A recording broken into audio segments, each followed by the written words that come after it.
Kami kanina pang nagpaikot-ikot sa pangingilaw. Wala kaming mahuli.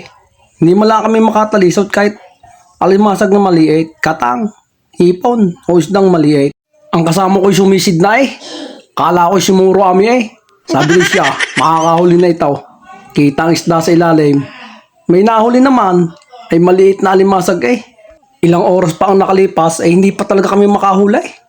Naulutan na naming manghuli ng ipas. Arigay alam ninyo, nakakain daw Masarap din daw palalo na't pag piniritaw. Maliit lang ito. Mahirap din mahuli. Nakasubsub-subuhangin. Kailangan isasalisurin ng paa para lumabas. Kailangan ay malinaw ang mata. Pag lumabas at nakatakbo, ay susubsub uli sa buhangin. Ay mahirap nang mahuli. Kami umuwi na. Nagutong laang. Ari ang aming nahuli. Ipas ang tawag sa amin niyan. Katapos hugasan, ipiprito na. Kailangan ilubog sa mantika para lumutong. Masarap din ito. Bago isasawsaw sa suka na may sili.